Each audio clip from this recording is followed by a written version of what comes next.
Assalamualaikum warahmatullahi wabarakatuh. Shalom semuanya. Perkenalkan, saya namanya Helen Wandi Keweng dengan NIM D1B1241118. Di sini saya akan mempresentasikan tentang interaksi protein dan jaringan. Nah, interaksi protein itu merujuk pada proses di mana dua atau lebih protein berikatan dan berkolaborasi untuk melakukan fungsi biologi tertentu yang sangat penting untuk regulasi dan perlindungan tubuh.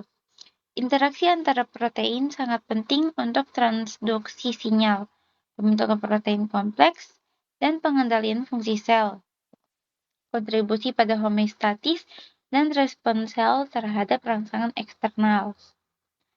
Nah, interaksi protein adalah ketika satu protein berinteraksi dengan protein lain. Interaksi ini dapat sementara atau permanen dan dapat melibatkan satu atau lebih protein. Nah, itu dia teman-teman pengertian dari interaksi protein. Nah, kita masuk ke contoh interaksi proteinnya. Yang pertama itu reseptor hormon dan hormon, di mana hormon seperti estrogen berinteraksi dengan reseptornya di dalam sel untuk mengaktifkan jalur transduksi sinyal.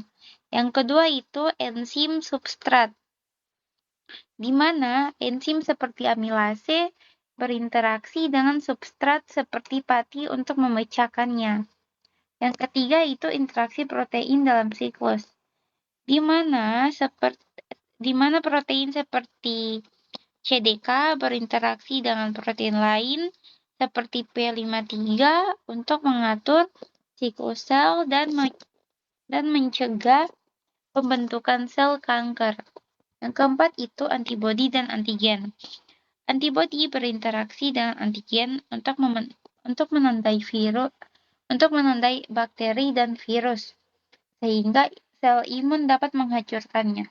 Nah, itu dia contoh interaksi protein. Nah, selanjutnya itu kita masuk kepada metode pengujian interaksi protein. Jadi yang pertama itu imunopresipitasi. Nah, imunopresipitasi ini adalah teknik yang digunakan untuk menarik dan mengendapkan protein spesifik dari larutan campuran menggunakan antibodi, memungkinkan penelitian lebih lanjut mengenai interaksi protein. Yang kedua itu ragi hibrida 2.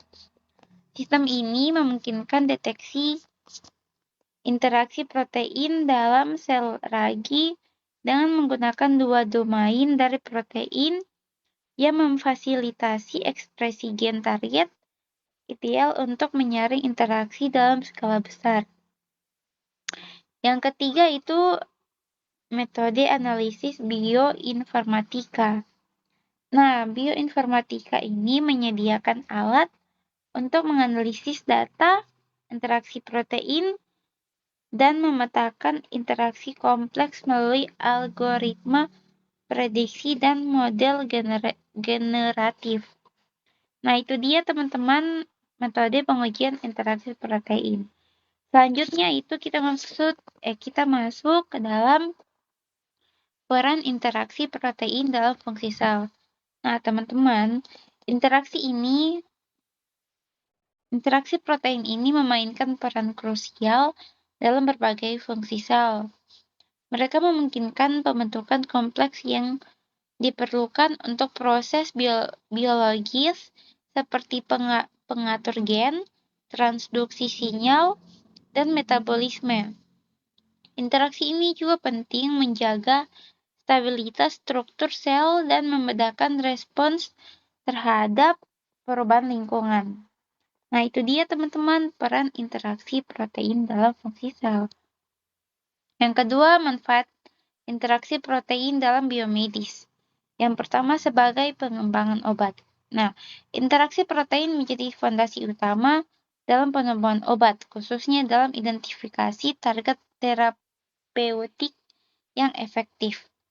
Yang kedua, sebagai biomarker untuk penyakit.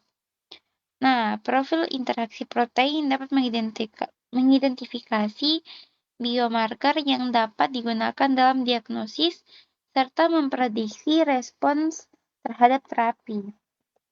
Yang ketiga, rekayasa protein, di mana manipulasi interaksi protein melalui rekayasa genetik dapat menghasilkan protein baru dengan fungsi modifikasi untuk aplikasi klinis.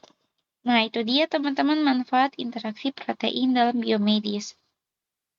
Nah, selanjutnya yang kedua kita masuk ke dalam interaksi protein ligan.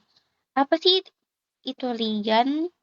Nah, ligan adalah molekul yang berikatan dengan protein untuk membentuk kompleks berfungsi sebagai pengatur aktivitas protein yang penting dalam banyak reaksi biokimia. Nah, contoh interaksinya itu yang pertama protein sebagai reseptor, di mana protein reseptor ini seperti reseptor neurotransmitter dapat mengikat ligan spesifik yang memicu respons seluler. Yang kedua, protein sebagai enzim. Protein enzim dapat mengikat substrat atau ligan yang akan diubah menjadi produk. Yang ketiga, protein sebagai protein pengikat. Nah, protein pengikat ini seperti hemoglobin, dia itu dapat mengikat ligan kecil seperti oksigen atau karbon dioksida. Nah, selanjutnya kita masuk kepada metode pengujian interaksi protein ligan. Di mana yang pertama itu metodenya molecular docking. Nah, metode simulasi komputasi ini itu untuk memprediksi bagaimana ligan dapat berinteraksi dengan protein. Yang kedua itu pengukuran afinitas pengikatan.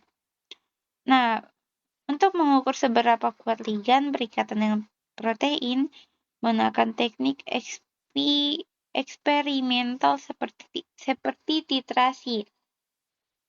Yang ketiga, studi struktur. Nah, studi struktur ini mempelajari struktur protein dan kompleks protein ligan untuk memahami bagaimana interaksi terjadi. Selanjutnya, pentingnya interaksi protein ligan dalam terapi. Nah, interaksi protein ligan memiliki implikasi besar dalam pengembangan terapi.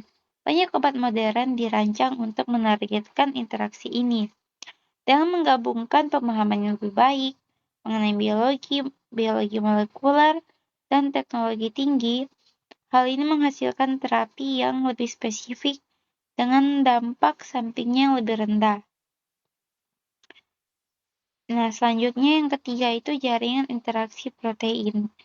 Jaringan interaksi protein adalah representasi grafis yang menunjukkan bagaimana protein berinteraksi satu sama lain dalam skala yang lebih besar sehingga menciptakan suatu jaringan fungsional dalam organisme kehidupan. Jaringan interaksi protein menyajikan protogen yang berinteraksi secara fisik satu sama lain untuk menyelesaikan fungsi seluler tertentu seperti metabolisme, kontrol siklus sel, dan transduksi sinyal. Nah, itu dia teman-teman presentasi saya. Jadi di sini saya dapat simpulkan bahwa interaksi protein dan ligan adalah aspek fundamental dalam biologi sel yang sangat berpengaruh terhadap kesehatan dan pengobatan. Memahami mekanisme dan karakteristik interaksi ini dapat mendorong kemajuan dalam pengembangan obat dan strategi terapeutik. Nah, itu dia presentasi saya. Semoga apa yang saya berikan ini bermanfaat. Mohon maaf apabila ada kata salah dalam pengucapan saya. Wassalamualaikum warahmatullahi wabarakatuh. Terima kasih semuanya.